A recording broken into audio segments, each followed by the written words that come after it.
Дараагийн мэдээ. За нийгмийн даатгалын газраас санхүүжилт байхгүй гэдэг тайлбараар сүүлийн 3 сарын хугацаанд ажилгүйдлийн тэтгэмжийг зарим иргэнд олгоогүй байна.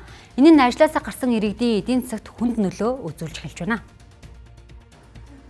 За энэ оны байдлаар 162.7 тэрбум төгрөгийг ажилгүйдлийн тэтгэмжийн санд хоримтлуулж 151.9 тэрбум төгрөгийг олгохоор төлөвлөжээ.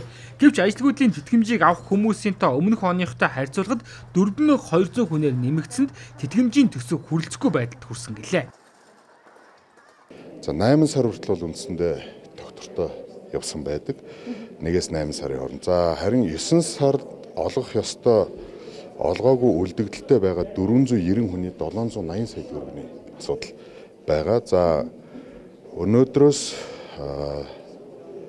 өнөөдөр гүйлэг нь хийгдэж байна. Ер нь нийгмийн даатгалын шимтгэлийн орлого маань ажил олгогч даатгалын төлсөн шимтгэлээс бүрдэж байгаа. За нийгмийн даатгалын байгууллагад өнөөдөр 61 мянган ажил олгогч бүртгэлтэй шимтгэл төлдөг.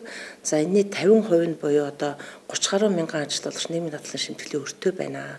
За энэ өрийн дүн яг одоо өнөөдрийн 11 сарын 11-ний байдлаар 743.5 тэрбум төгрөг төрсөн. Ийм өндөр дүнтэй. Ажилгүйдлийн тэтгэмж авч байгаа даатгалчдын тоо өссөн болон ажилгүйдлийн тэтгэмжийн хэмжээ өндөр байгаа учраас ахаад нэмэлтээртэй төсөв хэрэгтэй байгаа даахгүй. Тэрнийг олдохоо бүрд мэдээгээ гаргаад ерхий газартаа өөргөж өгж байгаа, хөрөж байгаа. За ажилгүйдлийн даатгалын сан санхүүжилтгүй болсонд ажил олгогчид буруутай гэж нийгмийн даатгалын ерхий газраас тайлбарлаж байна. За даатгуулагчийн цалингаас ажилгүйдлийн даатгалыг нийгмийн даатгалын ерхий газарт төвлөрүүлэх үүрэгтэй юм. За гэвч ажил олгогчид энэхүү үүргээ биелүүлэхгүй байна гэлээ. Бид нэр өчнөө олон жил нийгмийн даатгал төлчөөд нэг ажилгүй нэг 4 хэдэн сар байхдаа нэг хэдэн сарынхаа тэтгэмжийг авчмаар л шүү дээ. Тэгэхэд чинь цаг тухайд нөхгүй хуваарийнхан дагуу өгөхгүй бэжиж яах гэж тэгвэл хуваар гаргасан. Тэгээ хуваарийнхан дагуу өгөхгүй яагаад ингэж байгаа юм гэхэлэр санхүүжилт байхгүй гээд тийм л хариу тодорхой хариу өгöd байгаа байхгүй. Тийм.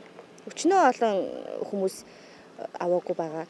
Өөр зээлээд хүн болгон л банкны зээлтэй шүү дээ. Банкны зээлийг төлж чадахгүй байна. Тэгээ амьдрал угаасаа ажилгүй болохоор чинь тэгээд ямар орлого байх вэ?